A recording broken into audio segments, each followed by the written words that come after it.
Hello fish keepers, it is Thursday the 18th of April. Come with us in the day in the life of running a fish shop. The ups and the major downs like this. Just a reminder, 8 a.m. we're speaking to Bentley on the Fanatics Friday coffee date. It should be fantastic. We spawning update, no action just yet. I lifted the covers up, gave them some light, nothing happening yet through the tetras. But what is happening is time for coffee. Oh yeah, it definitely helps the fish shop run. Then the coffee machine was yelling at me. I was like, oh no you didn't. Oh man, my coffee machine's pretty dirty. I might clean it this afternoon. So I fixed it though, put some more beans in it. It was happy, and which meant it was time to make another coffee. Look at this poor editing skills. Well done, Cam. Anyway, it was coffee time. I think it was coffee number 3. Still pretty early in the morning. It's going to be a long day. Time to get some sticky, icky into the new recruits. Try and feed up all the new fish with as much good stuff as I can. Brine shrimp is a massive component of that. Rapashi is a massive component of that as well. Really trying to get these animals back to a really nice, happy health from their stressful trip around. And unfortunately, I wasn't paying that much attention, and when I was pouring it off, I let a lot of the eggs and the shells go in, so I've got to drain some of that out before I go around and feeding all the fish. It's not the best idea to feed them all that gunky stuff. Here's a quick update of Mr. Peabody. He is definitely getting bigger. He's always on the hunt for those brine shrimp, which is good. I feel confident and I feel comfortable that he is going to be absolutely fine. And this is this lot of pea puffers that came in. As you can see, there's still got a few that are quite thin here. So we're going to work on the same theory. We're just going to continue to feed them up on live brine shrimp, probably some white worms, micro worms, vinegar eels, all that kind of stuff, and hopefully they get all nice and plumped up before we go to sell them. There's some good sized ones in there, but there's definitely a few smaller runty ones in there. And this was, oh my gosh, I've got eggs moment. I was so fizzing. Turns out I shot my load really early. It was just a bit of food that I hadn't cleaned up from yesterday, but we won't go any further with that.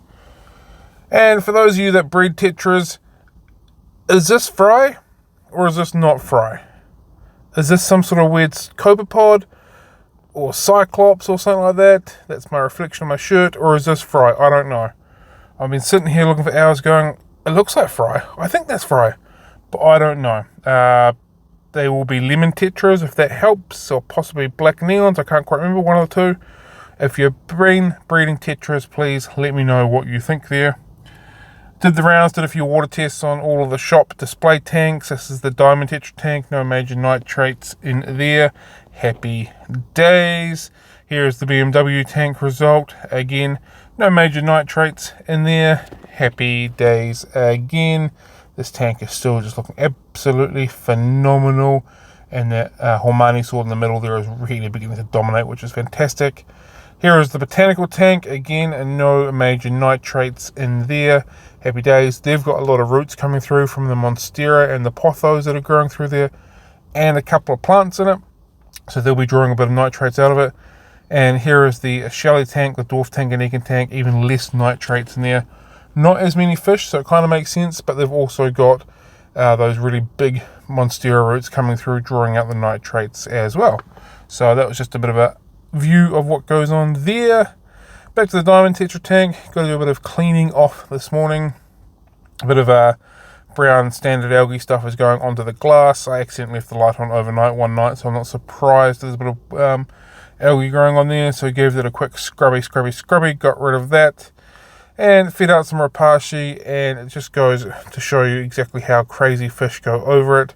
They're all lined up for a feed. The bristlenose here just taking it. It's like, nah, it's mine. The glow light tetras here are all over it. And then old mate Bolivian Ram's like, no, it's my Rapashi.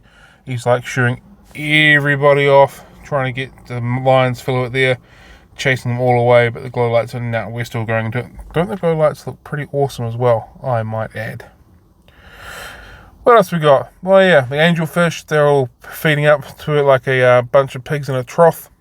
I thought this shot was actually really interesting. Like, they're all just sort of taking their own little spot and just picking away at it like that. They clearly enjoy it. I don't believe that had Rapashi until they got into the shop or into our setup. So yeah. And the coffee machine was yelling at me again for my afternoon coffee. I'll shake my fist at the cloud type of situation going on there. Fixed it up. And old mate Froggo decided to get out this afternoon. I had the cage open to feed them, and he sort of jumped up, hopped up and said g'day, and all of a sudden he was on the ground hopping around. So yeah, that was an interesting time.